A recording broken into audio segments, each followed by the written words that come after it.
Hi hello இன்னைக்கு காலையிலேருந்தே பார்த்தோம் அப்படின்னா இந்த ஐபிஎல் ஆக்ஷன்ஸ் அப்படின்றது படு பயங்கரமாக நடந்துகிட்டு இருக்கு இல்லையா. அதில் ஒட்டுமொத்த டீமையுமே பார்த்தோம் அப்படின்னா தன் பக்கமாக ஒரு 20 வயசு பையன் திருப்பி இருக்கான் அப்படின்னே சொல்லலாம். அந்த பையனோட பேர் தான் சமீர் ரிஸ்வா. ஸோ இத்தனைக்கு அந்த பையன் பார்த்தோம் அப்படின்னா உள்ளூர் போட்டிகளில் மட்டும்தான் விளையாடிருக்காரு. ரஞ்சி டிராஃபி இருக்கு இல்லையா, அதில் மட்டும்தான் விளையாடிருக்காரு.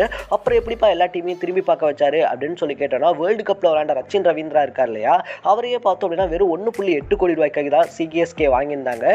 பட் இந்த சமீர் ரிஸ்வாக்காக பார்த்தோம் அப்படின்னா கடுமையான போட்டி அப்படின்றத போட்டு கிட்டத்தட்ட 8.5 கோடி ரூபாய்க்கு மேலே கொட்டி கொடுத்து சமீர் ரிஸ்வாவை வாங்கியிருக்காங்க அப்படின்னு தான் சொல்லணும். அப்படி என்னப்பா ஸ்பெஷாலிட்டி இந்த பிளேயர்ட்ட அப்படின்னு சொல்லி கேட்கும் போது தான், நம்ம சின்ன தலை ரெய்னா இருக்கார் இல்லையா, அவரை மாதிரியே ரைட் ஹேண்டில் ஸ்பின்னை பொழக்கக்கூடிய ஒரு டேலண்ட் அப்படின்றது இந்த பையன் கிட்ட இருக்கு. அது மட்டும் இல்லாமல் பார்த்தோம் அப்படின்னா அதிரடியாகவும் ஆடுவார் அப்படின்றதுனால தான் இவ்வளோ ப்ரைஸை கொடுத்து சென்னை இருக்காங்க இல்லையா, அவரை வாங்கியிருக்காங்க அப்படின்னு சொல்லப்படுது. ஸோ ஒரு வழியாக பார்த்தோம் அப்படின்னா ரெய்னா நம்ம டீமுக்கு கம்பேக் கொடுக்க முடியல. பட் சின்ன ரெய்னா வராரு அப்படின்னு சொல்லிட்டு சென்னை சூப்பர் கிங்ஸ் ஃபேன்ஸும் ரொம்ப ஹாப்பியாக இருக்காங்க. இதை பற்றி நீங்கள் என்ன நினைக்கிறீங்கன்றத கமெண்ட் செக்ஷனில் பதிவு பண்ணிட்டு மறக்காம சிஎஸ்கே ஃபேன்ஸ்லாம் நம்ம சேனலை சப்ஸ்கிரைப் பண்ணி